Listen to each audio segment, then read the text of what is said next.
नमस्ते नेपाल अनलाइन स्कुलमा स्वागत छ।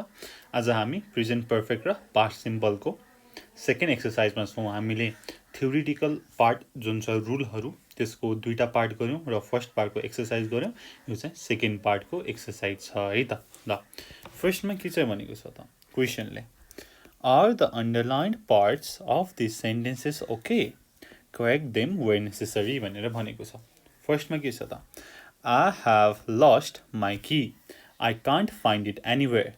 ठिक छ। Have you eaten a lot of sweets when you were a child? अब चाइल्डको कुरा गरेको छ, बितिसकेको कुरा होइन, पास्टको कुरा गरेको छ भनेदेखि हामीले सिम्पल पास्ट लगाउँछौँ। Did you eat a lot of sweets when you were a child? भनेर छ। त्यसपछि I have bought a new car. You must come and see it. मैले भर्खरै नयाँ कार किने, तिमीले देखेको छैनौ, हेर आऊ होइन। हेर्न आऊ भनेको एउटा कुनै चाहिँ रिसेन्ट इभेन्ट हो, एउटा न्युज हो भनेदेखि के हुँदा यो ठिक छ होइन, यो चाहिँ ठिक छ। त्यसपछि I have bought a car last week. I have bought a car last week भनेको छ। अब लास्ट विक भनेपछि त्यो त सकिसक्यो होइन, सो यो चाहिँ सिम्पल पास्टमा गयो। आई बोट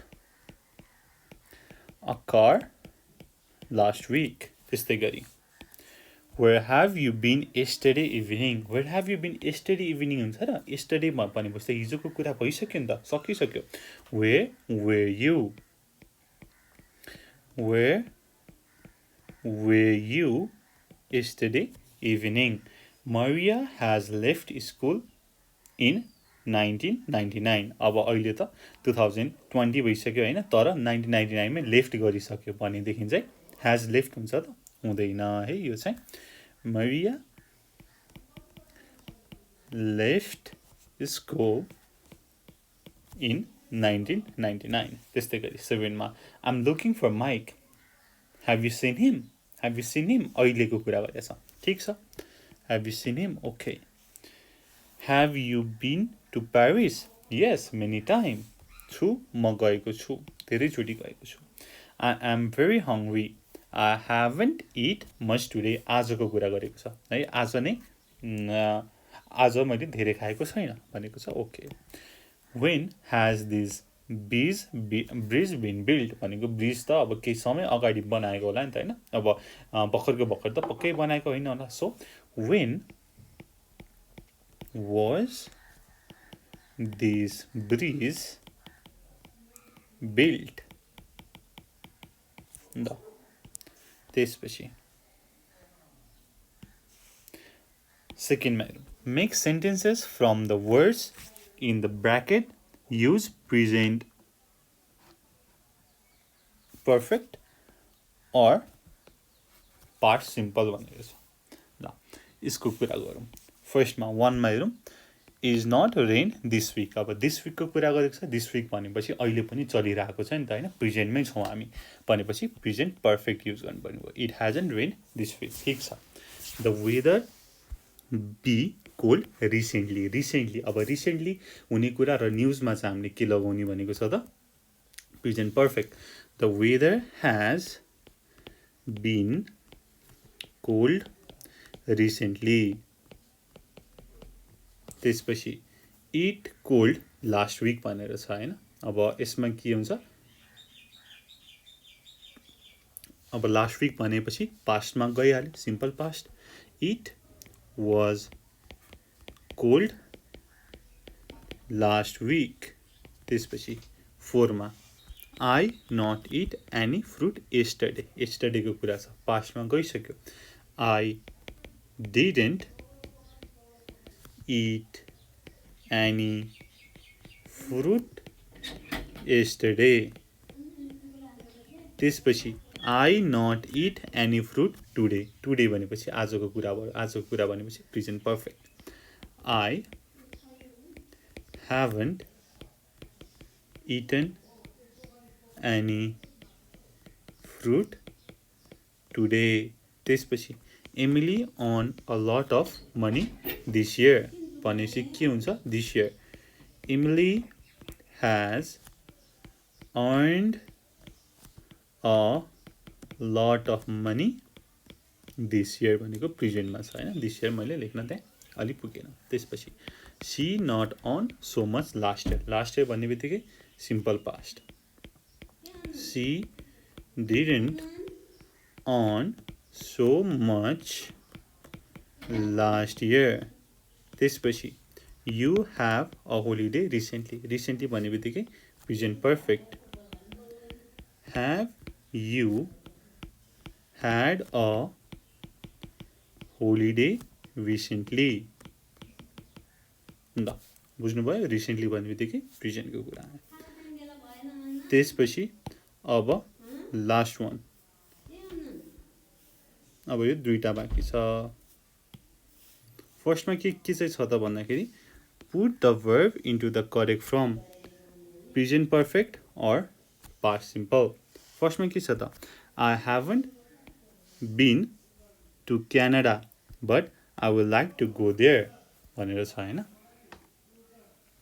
त्यसपछि सेकेन्डमा Paul and Lucy arrived about 10 minutes ago, 10 minute अगाडि गइसक्यो। त्यसपछि आम टायर्ड, अब सिधै मैले लास्ट नाइट हेरेँ, I didn't sleep well last night, I didn't sleep well last night. 4 मा अब यहाँ लास्ट विक छ, लास्ट विक हुने बित्तिकै के हुन्छ त past simple there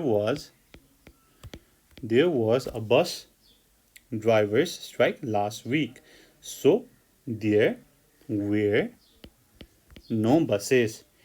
Edward for 15 years. Edward worked in bank for 15 years. Then he gave it up. Now he works as a gardener. Mary lives in Dublin.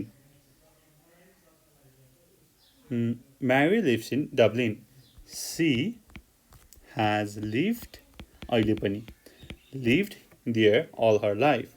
My grandfather died before I born. भनेपछि म त जन्मिनुभन्दा अगाडि नै उहाँ बितिसक्नु भयो नि त होइन, मैले त देखिनँ, पास्टमा भइसक्यो। So I have never met him. 8 मा I don't know Karen's husband. I have मैले अहिलेसम्म भेटेको छैन, I have never met him. It's nearly lunch time and I haven't seen Martin all morning. I wonder where is he. अब यसपछि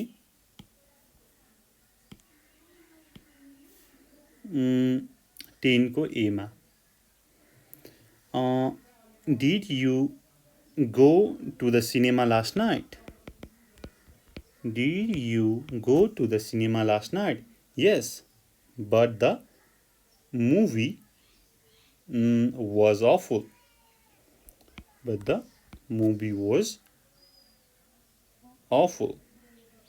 11 मा it has been very warm since we arrived. Yes,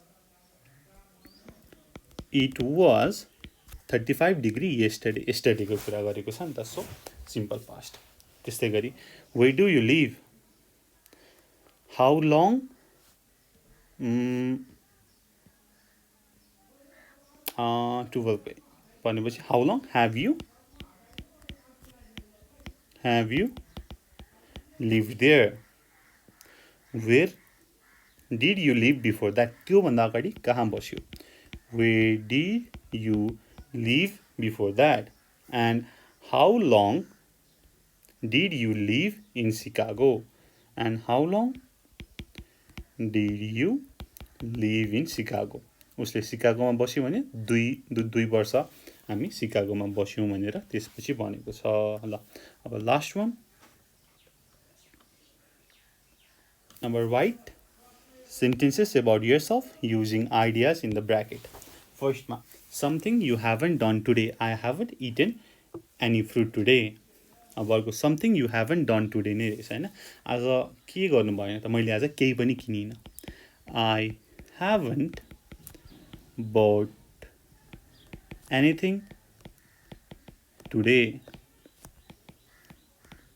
त्यस्तै गरी something you didn't do yesterday, हिजो के चाहिँ गर्नु भएन त भन्दाखेरि हिजो मैले टिभी हेरिनँ। I didn't watch TV yesterday। 4 मा something you did yesterday evening। I went out with some friends yesterday evening। I went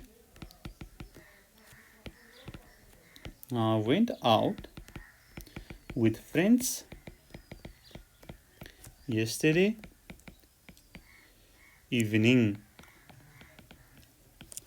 something you haven't done recently भनेको म सिनेमा हेर्न गएको छैन होइन। तपाईँको चाहिँ आफ्नै एन्सर हुन सक्ला है, यो चाहिँ आफै लेख्नु होला। तपाईँ चाहिँ के चाहिँ छैन त, I haven't been to the cinema recently.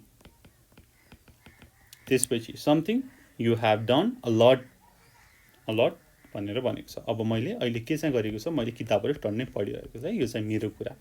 I have read a lot of books recently.